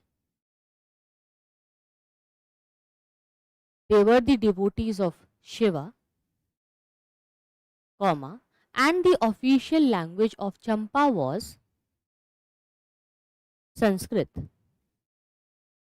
Uday, you have written that I think that Raj Chola constructed those temples. See, not all these temples. He was a great ruler, but Raja 1, Rajendra 1, we have many rulers. We will discuss Gangaikonda Cholapuram and other temples also when we will come to the Cholas. So just have some patience for 2-3 classes. I'll discuss all the names of these rulers. Of course, Rajendra 1, they had their contribution, but not all the temples are made by them. Okay, because so many other rulers also went in this area from India. So we need to mention all the names of all the rulers.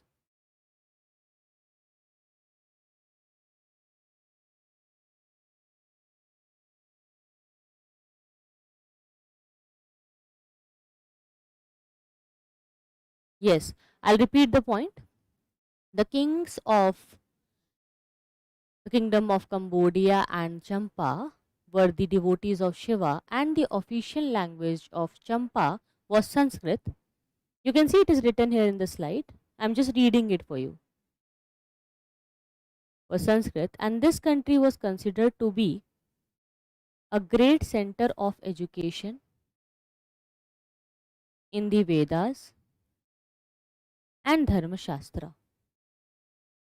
The greatest Buddhist temple is found in Borobudur, Borobudur, in Indonesia. Borobudur in Indonesia. You can see this. It is written here in the slide. Okay. However, I'll be giving you PDF, but if you make your own notes, it's always good because it will be helpful for remembering and revising things. PDFs will be always there with you. PDFs will become very lengthy and bulky in the end because we have just started ancient, right? Then we have medieval history, then modern history, then world history, art and culture. There are so many parts. Then post-independence India, society. So there are many parts of history, right? So in the end, you will see that you have thousands of pages in PDFs. That will be highly, tedious for you to revise and remember. So at that point, you will miss your own notes in which simple language, important points, and important flowcharts are made. That's why I ask you to make some, some of your own notes also. Next is the temple of Angkor Wat. It is again very important and very old temple in Cambodia. It is larger than that of Borobudur, which is in Indonesia. So this is again very important. You can write it. These temples, they belong to the medieval times. The stories of the Ramayana and Mahabharata are narrated in the relief of walls of these temples, and the story of Ramayana is very popular in Indonesia. Basically, Ramayana and Mahabharata are having so many versions. In different countries, they have their own flavor of Ramayana and Mahabharata, in which their own vision is there. Even you will see, we have versions of Ramayana from the perspective of Sita, Siya ke Ram, from the perspective of Hanuman. So they write Ramayana with different perspectives in different ways. So in Indonesia also it became very popular, and the Indonesian language called Bahas, there also in this language they wrote this particular epic again and again. Indonesia contains numerous Sanskrit words, and in their language also, in Bahas, they have included many root words from the Sanskrit. Okay, so blending of Indian culture, Indian art with local art happened. Like the head of Buddha from Thailand, you can see here, this one. And there is one bronze image from Java. Here you can see this one. So you can see how the head of Buddha are very similar, and it looks like it's an Indian statue because they have taken it from India. So this kind of mixing of culture happened. Okay, this mixing will increase with imperial Cholas. Okay, I'll discuss all the South Indian kingdoms of medieval India, like we discussed about Sangam age, no? Chola, Chera, Pandyas, then we discussed Ishkavakus, Vakataks, then we also covered about the development of Pallavas and some rulers of Chalukyas. So we need to discuss some other rulers of South India from medieval India, from medieval times. There we will discuss Rashtrakutas, imperial Cholas. So for that I have a separate lecture for you in which I'll cover all of them. But remember that South Indian rulers in ancient times are different. South Indian rulers in the medieval times are different. Today we are ending ancient history. So from tomorrow, when we will talk about the medieval times, we will talk about the South Indian rulers of medieval times, medieval India. Okay. Similar names can come, but keep in mind that new dynasties and new rulers you are reading. Okay, they don't have any link with ancient history. If you will keep ancient history story in your mind, then medieval history will mix it up and ultimately it will be confusing. So with a fresh mind, we will start medieval India. Clear? Yes, Angkor Wat is a very famous temple, and we had a question in prelims also, maybe last year, which was related to Angkor Wat. They were the devotees of Shiva only. Okay, and then if we talk about the role of trade and commerce, which established the relations with Central Asia and Southeast Asia, so it was a two-way traffic, okay, which allowed exchange of goods as well as elements of culture. So we had good relations. The very names like Suvam Bhumi, Swarna Bhumi, Swamadip or Swarnadeep, they are given to the territories of Southeast Asia, which says that India's search for gold was always there. And especially to search more gold, Indians went there and made it their colony. Okay, the Indians acquired the craft of minting gold coins from the Greeks and the Romans. They learned the art of growing silk from China. They understood that by growing betel leaves from Indonesia they can make it, and several other products also from our neighboring countries we learned to grow and produce. Similarly, the method of growing cotton, it spread it from India to China and Central Asia. Okay, so you can write this point, because sometimes other countries in diplomacy, even in news, you will see that they will always say that India, they are the learners, they learnt it from us, we taught them this, we taught them that. You should also know that India also have so much of contribution in developing the knowledge of the world, like the cotton. Okay, the spread of cotton, agriculture, it comes from India only. Fine. Okay, now I'll just give you some important paragraphs which are important for mains. Okay, I have made some details for you, so just a small quick dictation we will start now. 10 minutes only. Try to write few points. Start from a new page.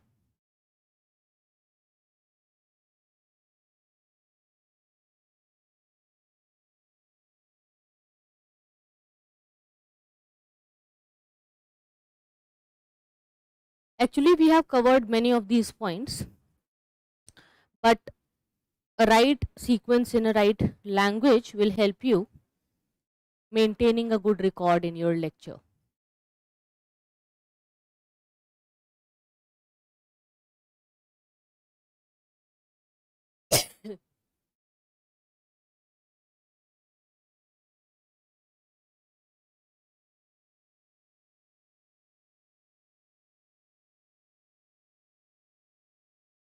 Just give me a moment, guys.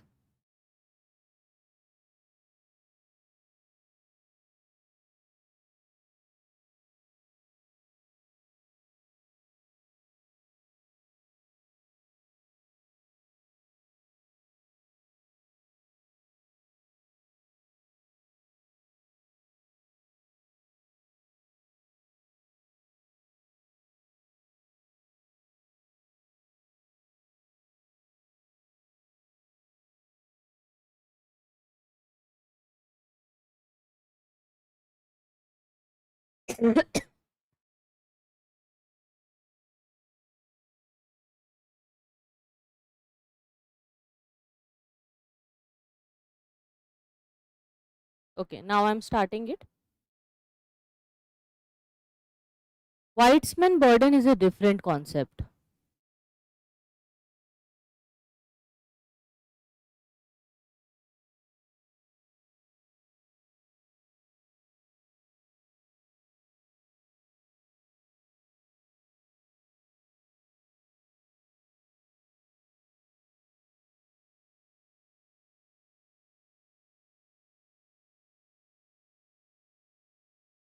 Sri Lakshmi, you are asking about Whitesman burden. Just understand that it was a concept given by European colonialists, and they used to say that as they are white, racially they are more clear in the skin, and they know more about science and technology. So it's their responsibility to develop the world and enlighten the other races, because it's their white men's burden, because they are whites. So they used to call themselves whites. Okay, so it's very different. It has nothing to do with your imperial cholas or the colonialists or the rulers who expanded out of India in the ancient times. Clear?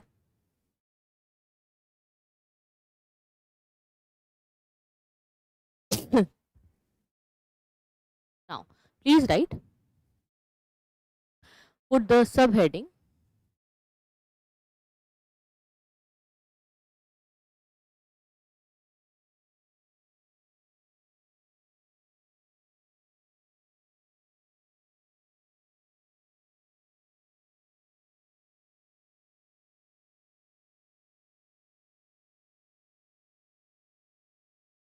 the age of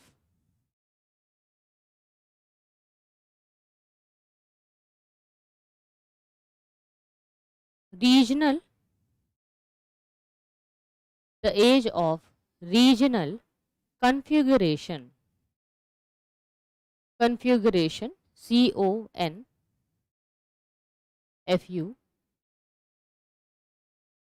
sorry, FIGURATIONS, configurations, full stop, underline it, the age of regional configurations. Okay, please write the first point. After the decline of the Gupta Empire, after the decline of the Gupta Empire in the mid of 6th century AD,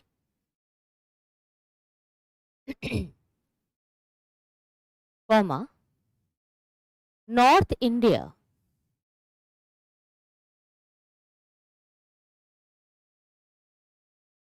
North India splitted into or splitted into several warrior kingdoms.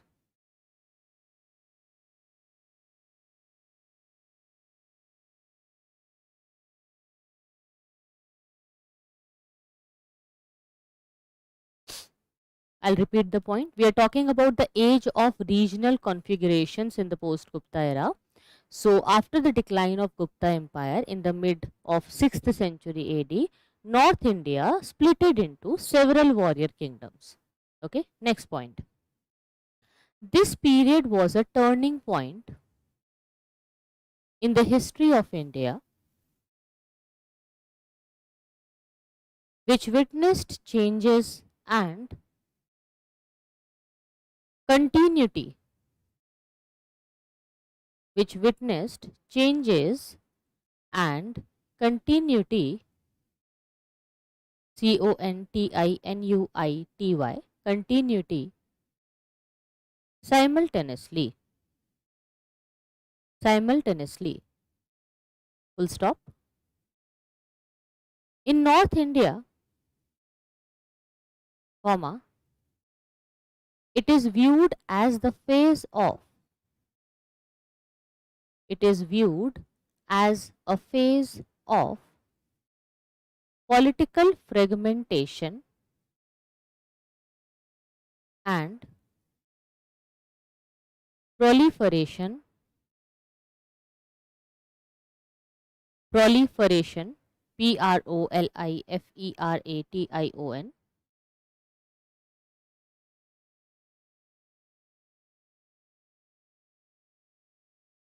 this period was a turning point in the history of India, comma, which witnessed changes and continuity simultaneously, full stop. In North India, it is viewed as the phase of political fragmentation and proliferation of various states, full stop. While on the other hand, comma, in South India, comma, it is viewed as the phase of segmentary form of kingdoms. Segmentary means what? Where you have so many segments, layer above a layer, layer above a layer, right? That is segmentary. I'll repeat the point. This period was a turning point in the history of India, which witnessed changes and continuity simultaneously. In North India, it is viewed as the phase of political fragmentation and proliferation of various states. While on the other hand, in South India, it is viewed as the phase of segmentary form of kingdoms, where king was the supreme head. Segmentary form of kingdoms, where king was the supreme head. Next point. The period from 600 to 750 AD, 600 to 750 AD, 750 AD was dominated by following ruling dynasties,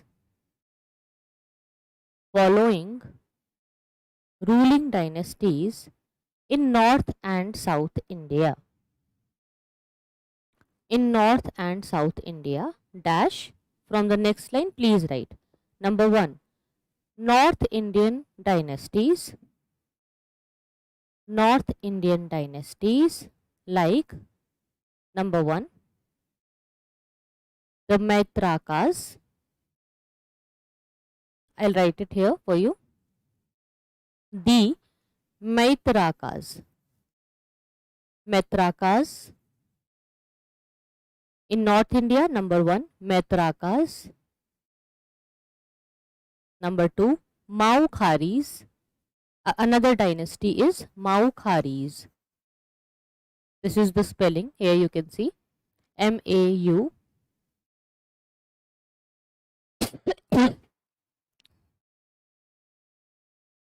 C-K-H-A-R-I-S, Maukharis. Third, the Gaudas, G-A-U-D-A-S, Gaudas.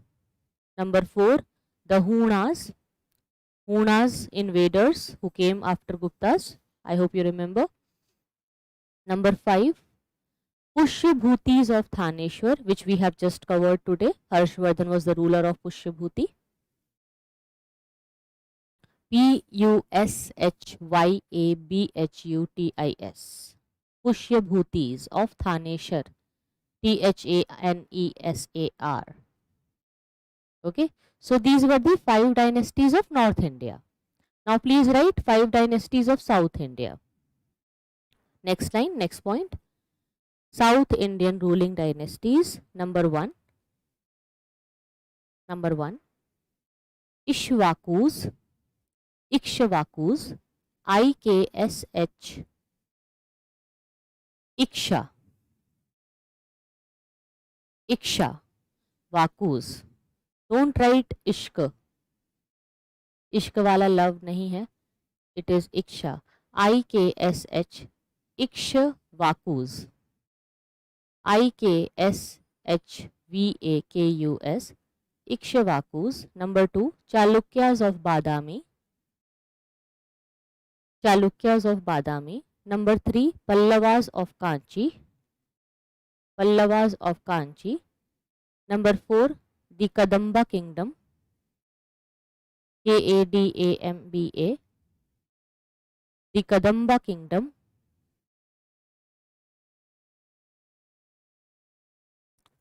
Kingdom. Number 5. The Kalabhras. Okay, I'll repeat. In North India, we had the Metrakas, the Maukharis, Gaudas, Hunas, and Pushyabhutis.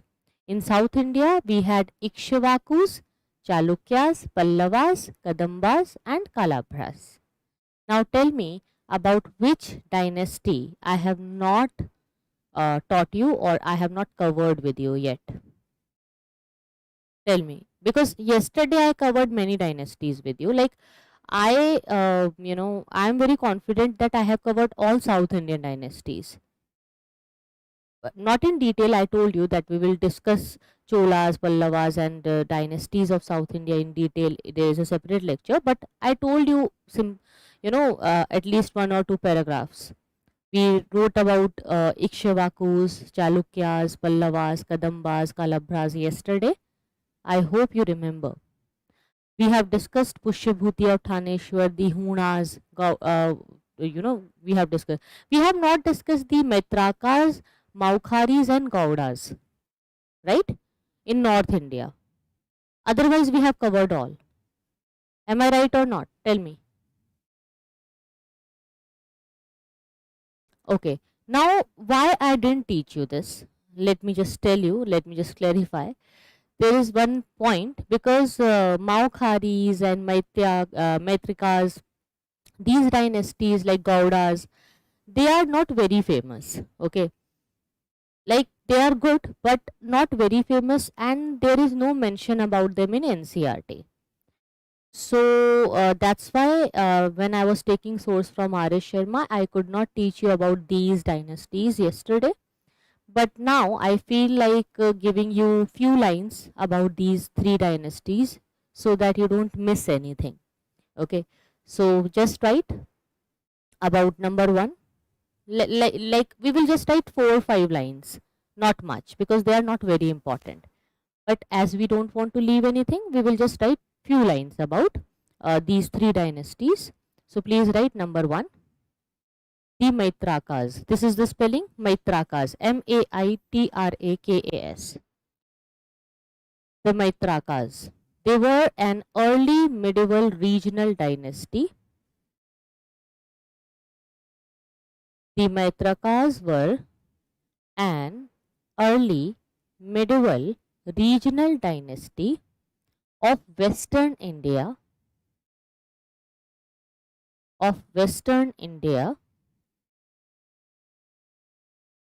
From the 5th to 8th century AD. From the 5th to 8th century AD. 5 से 8 century AD तक.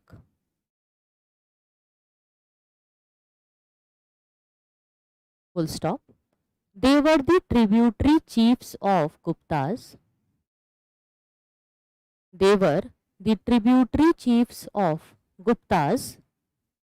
Ruling over Saurashtra.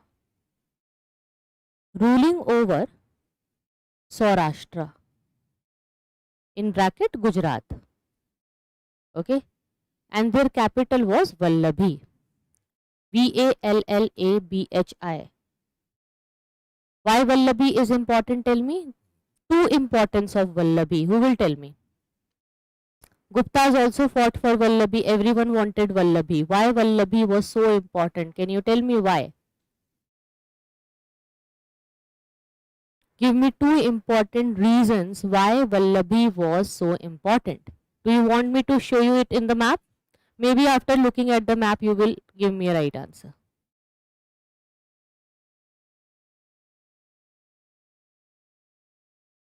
This is Vallabhi here. Can you see this? Vallabhi. Now tell me why Vallabhi is important?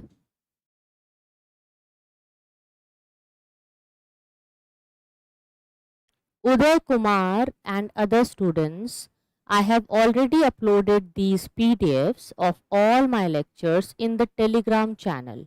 You can search it in Telegram, NCERT by Sunya IAS, and there on Telegram you can download all the PDFs from the channel, and you can join the group also, in which you can discuss your questions, doubts, and you can get your answers checked by me. Clear? There is a form in description box by which you can get added to the private group which we have. Please fill the form which is there in the description box. After the class you can do this. Right now just focus on the topic which we are doing right now. Okay. So this is Vallabhi. So there are two reasons. First, because of the port. Of course, a lot of trading activities happened in this area. Second, it was an important center for learning, educational center. That's why Vallabhi was important. Okay. Vallabhi was an important center of learning and acted as a port with flourishing trade and commerce. Okay. Now write the next line. Dhruvasena II was the famous ruler of this dynasty. We are talking about the Maitrakas. Okay. Maitrakas. So Dhruvasena II, Dhruvasena, Dhruvasena II was the famous ruler of this dynasty,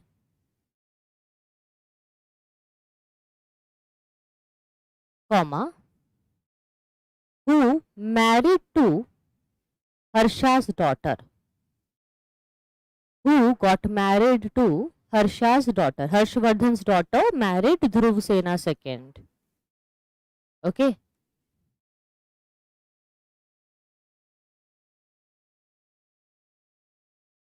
Clear?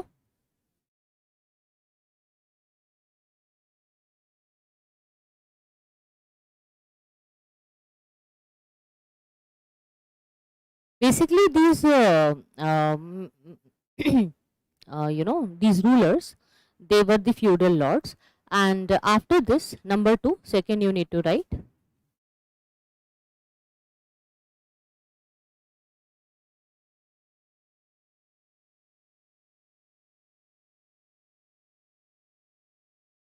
The Maukharis. This is the spelling you can see here.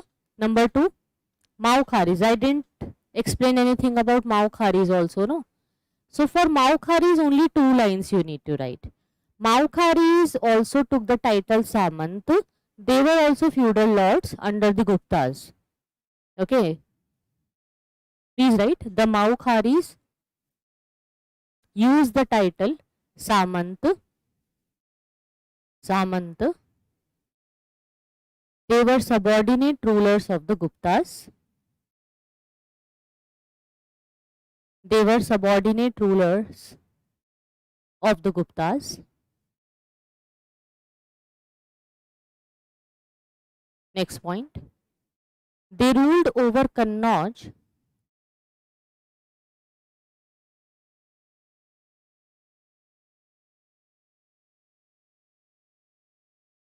They ruled over Kannauj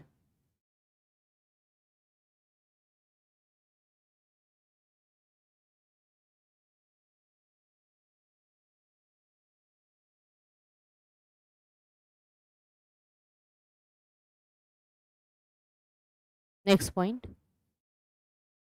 Shashank, the ruler of Gauda,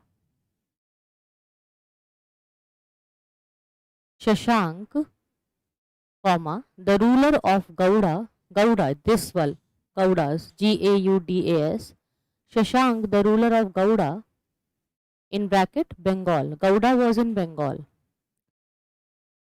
Shashank, the ruler of Gauda, Bengal, and Devgupta, the ruler of Malwa, Devgupta, the ruler of Malwa,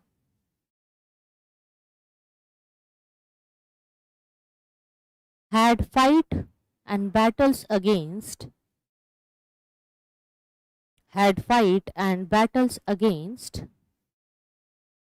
Maukharis, Maukharis, the Maukharis, comma, they killed Grahavarman, Grahavarman, Grahavarman, Grahavarman.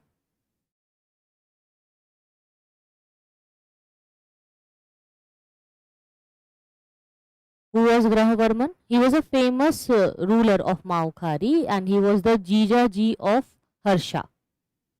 Harshvardhan के जीजा जी थे ग्रहवर्मन. उसको किसने मारा? शशांक ने. So Harshvardhan will take revenge later and he will also kill Shashank. Okay. So Grahavarman was the husband of Harsha's sister known as Rajyashri. If you want, you can write. Husband of Harsha's sister, Rajyashri. Grahavarman was the husband of Harsha's sister, Rajyashri.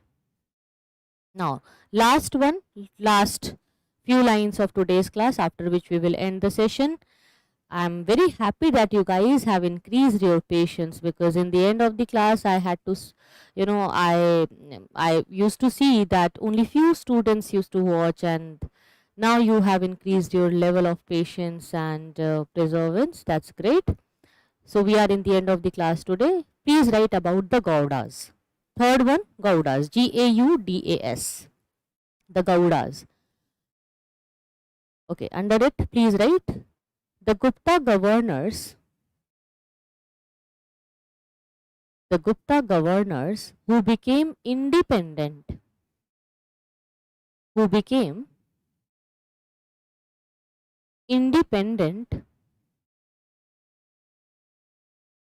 after about 550 AD, 550 AD, and occupied North Bengal. The Gupta governors who became independent after 550 AD and occupied North Bengal and created their own administration and military organizations. Created their own administration and military organization, full stop, by 600 AD, 600 AD. The area came to be known as Gauda. The area came to be known as Gauda, with its independent ruler Shashank. Shashank, who was the enemy of Harsha, if you remember. So in bracket you can write Shashank, adversary of Harsha, bracket closed. Gauda, with the which was ruled independently by Shashank, bracket start, adversary, ADVERSARY. Adversary लिखना, anniversary मत लिख देना. Adversary, ADVERSARY, adversary of Harsha, bracket closed.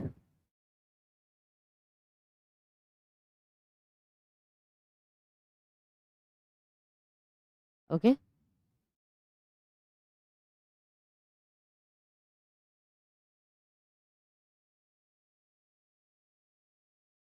Next point, he was an oppressor of Buddhism.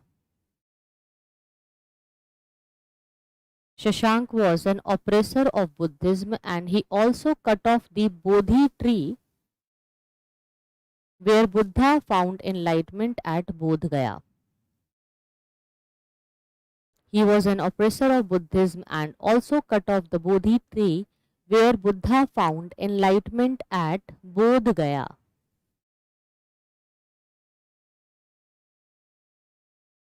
Okay, that's it. So we have finished today's session, guys, very nicely. I'm very happy that we have ended the ancient history so far. And finally, I can declare that we will be moving to the medieval times. So tomorrow we will start from the early medieval India. Okay, so basically, just to give you a hint, what are we doing now? What are we planning? Tomorrow, the first thing is the early medieval India, which we will discuss tomorrow, in which I'll give you a few details like how new rulers came, what happened, how the rise of Islam happened, what was happening in India, how India was doing in comparison to the world. Okay, then we will cover up the South Indian kingdoms because they are very messy. So South Indian kingdoms of medieval India, we will do it. We will finish them off. Imperial Cholas and whatever is remaining, no, we will just complete it because I don't want any confusion of South Indian kingdoms when we start Delhi Sultanate and Mughal Empire, because when we will do Delhi Sultanate, Mughal Empire, there the South Indian kingdoms will be confusing. So we will finish them off. Then we will start the the struggle, that tripartite struggle for Kannauj which happened, right? We will do that. And then we will discuss how Muhammad Ghori came. Okay, like first we will start from the Arab conquest of Sindh. Then we will see how Mahmud, the hero of Islam, will be there. Muhammad Ghori will come. Then Qutbuddin Aibak will be there. Iltutmish. And then we will see the rise of Delhi Sultanate, like that. So there will be sequence. Okay, so for 2 classes, like tomorrow and day after tomorrow, we will have the discussion on early medieval India. Okay, the initial developments. They are important for your prelims. Okay, and so many questions will be there from this area. It's important for mains also, but it's important to create a base, to create a root for your medieval history. After this, your roots will be very strong, and then the journey of medieval history will be easy for us. Fine. So tomorrow we will discuss the transformation of ancient phase. Okay, this is going to be tomorrow. We will see the transformation from the ancient phase to the medieval India. Okay, I hope you enjoyed today's lecture. We have discussed about Shashank, that he was the enemy of Harshvardhan. He had fight and he was killed by Harshvardhan only. Later Harshvardhan took the area of Kannauj after defeating Shashank, and then he made it his important center. Just try to watch the class from starting again and you will remember it. Okay, and all the important links of Telegram, the form, the group, they are all given in the description box. Just click on it and you will get it. Okay, so thank you so much for coming, guys. Thank you so much for watching. See you then. Take care. Bye bye.